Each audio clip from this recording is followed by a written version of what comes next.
Hi all, this is Kéron Kyle. Namaskar, namaste, que se ho, hola, como estás? And I am doing a continuation of the astrological advice for October 9th through October 15th, 2022. Well, I'm doing it via tarot cards, so I'm looking at the astrological correspondence for them by numerology and just in terms of again, their astrological correspondence. So I'm just mixing those things together to give a little bit more information. And this is coming from my Instagram page that I did a reel for, Seraph Ayla, SERAPH_EYELA.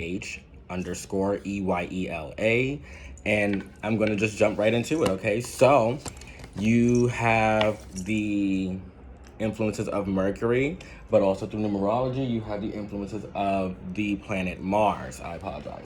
I have baby budgies, so I'm just watching them.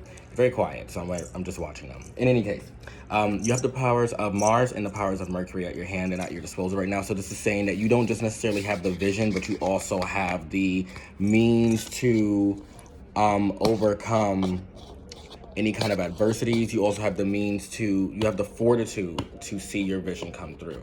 That's what this is talking about. Mercury is going to help you with your communication. It's going to help you with your intellect. It's going to help you with your reasoning, your rationality.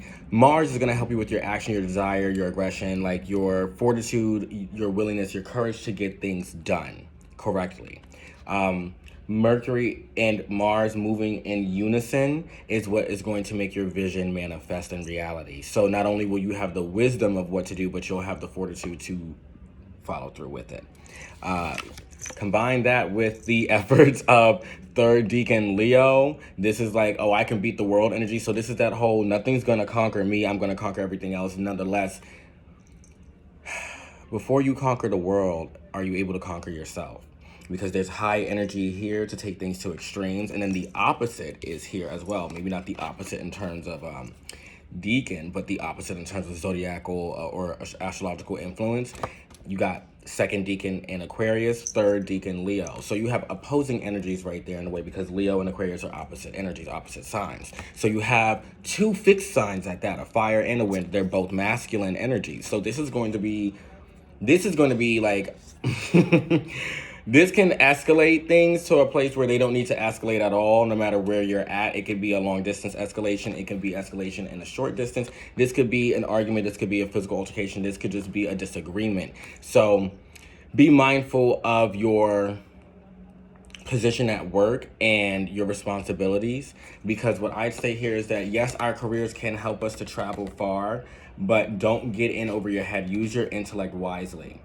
Use your intelligence wisely, because with this influence here, yeah, you could take things to an extreme, and if you don't know the laws, rules, and regulations of other places, other countries, other states, you could fall into some serious legal trouble, or you could fall into something detrimental to your career or your job or your project that you're doing. You do have charm and whatnot, so utilize more of that. Use more of that. Use your charm, use your charisma, use more of those kind of character assets to yourself.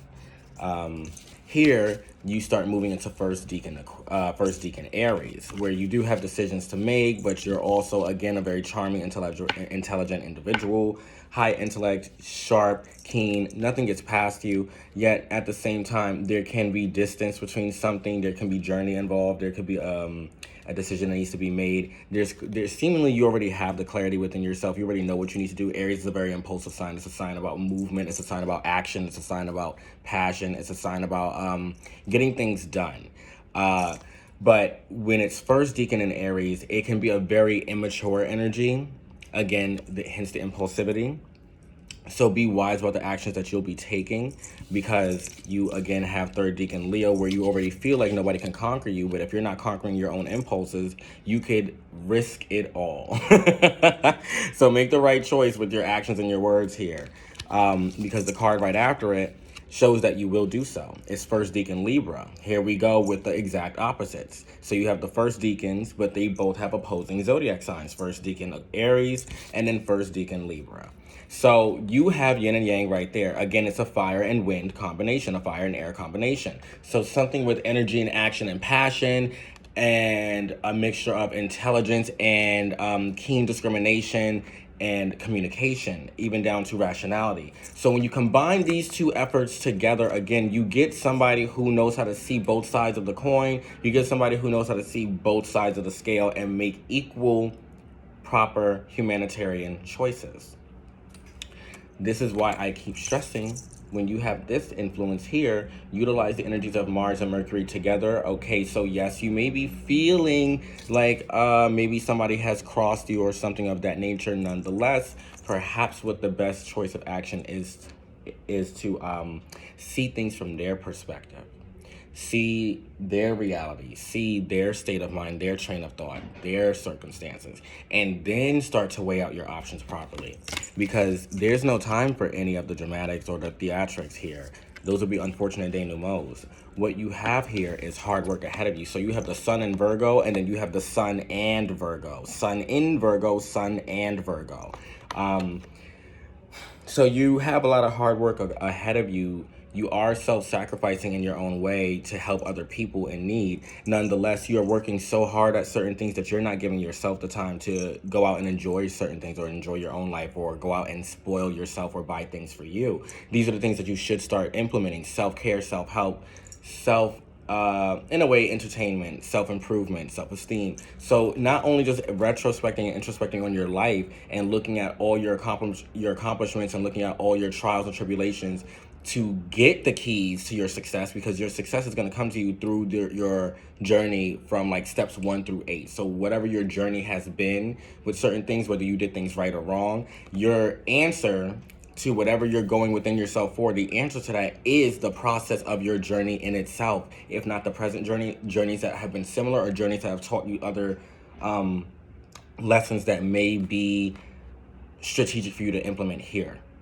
Again, you're working extremely hard here. You have a lot of things going for you with this first Deacon Virgo. Nonetheless, again, you're working a little too hard, or you will start working a little too hard. You'll be putting too much time and energy into your work, your project. So lay off of that for a little bit at some point, because you do have hard work ahead of you, but you have to also treat yourself well too. That's part of that whole balance, being able to be a warrior of justice, being able to see both light and dark, or being able to see both sides of the scale. How can you do that if you're overworking yourself? You can't. Leading us to the clarity card of the deck right here, which is the Tower card. So this is automatically the energies of Mars for 1, 6, which would be Venus, and then 1 plus 6 together equals 7, the Moon. So these are basically saying that in order for a suggestion to become reality, it has to first be filtered in a certain way through the subconscious mind for the subconscious mind to even register it, and then thus it will transfer into conscious reality. So if you don't start getting a proper vision of the things that you want in your life, the energies of Mars cannot help you properly. The energies of Venus and the Moon cannot help you properly. You must combine Mercury with Mars to see your vision and gain the wisdom you need from it in order to move through your life the way you need to move in order to make this radical transformation happen in your best benefit. This is the clarity card that came out for the real here. So with this card here with Libra, okay, so now we're going to make some planetary and zodiacal correspondences here. You have Mars. You again have something that states could be also Martian. Yes, it represents Mercury, but the number 1 can also be correlated to Mars according to certain numerology studies. So, 2 Martian energies, and then first Deacon, Aries. Then you have the first Deacon Libra, a completely opposite energy to this entire system, nonetheless also ruled by number 6, ruled by planet Venus. So when you have these things together, what I'm seeing here is yin and yang go hand in hand.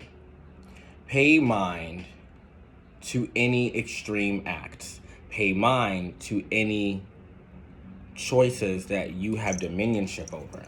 Meaning, if you can see how A will work out, and if you can see how B will work out, see if there's an option for C, for both A and B to be slightly blended. If there is, balance those scales. If there is not, again, balance those scales. See what needs to be seen and make that choice properly.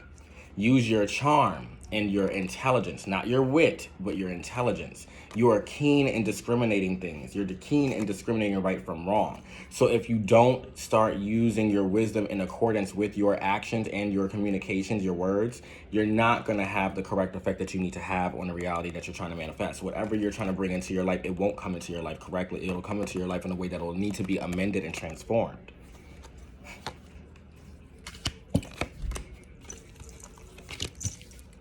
When I see here energies like these,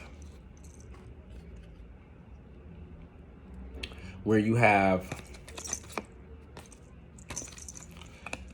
3rd Deacon Leo, which Leo is ruled by what? The sun. And you have its opposing energy, 2nd Deacon, but it's in the 2nd Deacon, the Deacon previous, 2nd Deacon Aquarius. This card is Sun and Virgo. This card is 1st Deacon Virgo. Represents the Sun, and it also represents Virgo itself when the Sun is transiting via Virgo, through Virgo. So I'm going to just go ahead and I'm going to include these cards as well.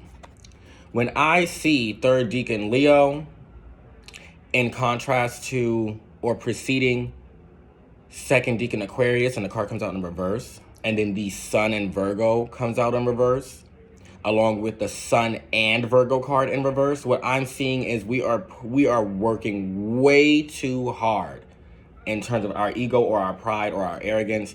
Yes, we are very successful in the things that we put our time and energy into. Yes, we are very much intelligent with the way that we do things and the way that we say things and the way that we handle things. Nonetheless, we can also be very proud and very aggressive.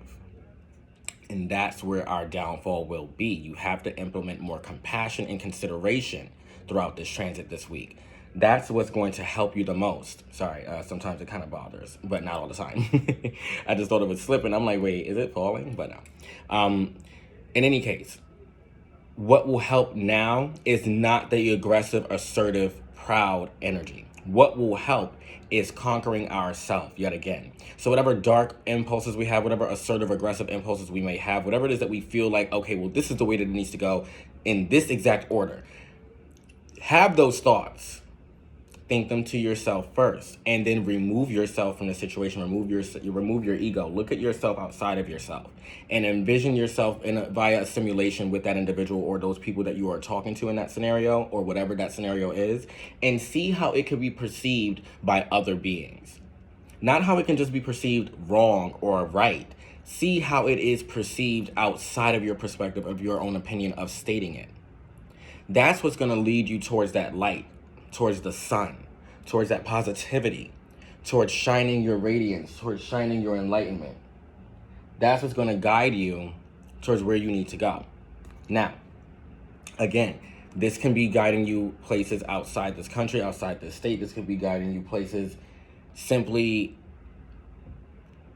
just long distance abroad. But again, you must use your charm, not your wit. You must use your charm and with your intelligence. Do not act hastily. You are a very brave, bold, and courageous person, but use that proud aggression to make yourself comfortable and confident. Do not utilize it to make demands or commands of other people. That's not what is needed at this time. What's needed at this time is compassion and consideration and empathy.